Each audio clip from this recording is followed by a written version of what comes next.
Hey everybody, so for today's scary story, I'm going to tell you about the Gray Lady. Now this one is pretty well known.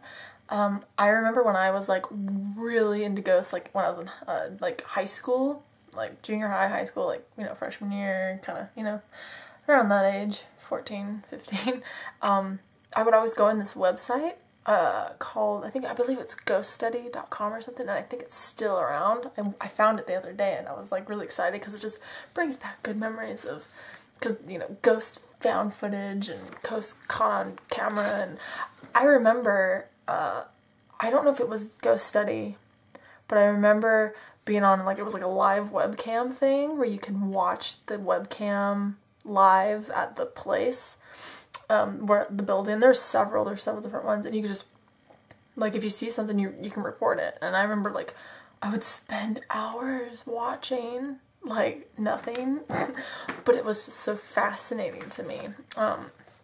But I really enjoyed this story. So I have my notes, so I'll be looking down at these a lot so I don't miss anything. The Gray Lady is a ghost that haunts Willard Library in Evansville, Indiana. The first sighting of the Gray Lady ghost in the library happened in 1937. At 3 a.m., the night janitor at the children's library entered the basement to check the furnace. He was so startled by what he saw that he dropped his flashlight. It was the ghostly figure of an old lady, clothed in a long gray dress, a gray shawl, gray shoes, and gray hat, and a veil. As he watched, the figure dissolved into the shadows. The night janitor was so freaked out that soon afterwards he quit his job. The library hired another janitor to replace him. When the new janitor went into the basement at night, he too began catching glimpses of the ghost. It wasn't long before he quit his job as well. Ever since then, the ghost has been spotted a number of times. Many people who visit the library also report sudden cold spots, unexplained noises, faucets turning on and off on their own, doors opening and closing by themselves, and overpowering smell of perfume. Others have noticed books and furniture being moved around and have felt an invisible touch on their hair or earrings. A 3-year-old boy was wandering around the library. Suddenly he came running back to his mother. He was very upset and his eyes were wide with fright. When she asked him what was wrong, he told her he had seen a scary lady dressed in all gray. Several sightings were reported by employees who saw the Gray Lady lurking around the bookshelves. One of the librarians was going by some book stacks when she stopped suddenly. The Gray Lady was standing right in front of her. The librarian looked away for a second, and when she looked back again, the ghost had vanished. Another librarian went home one night and was surprised to see the ghost standing in her living room waiting for her. Creepy. Who is the Gray Lady and why does she haunt the library? Some believe that it is the ghost of a woman named Sarah Carpenter. Her father, Willard Carpenter, was the founder of the library, and when he died, he left all of his money to the library. His daughter Sarah was left out of the will and never received any inheritance.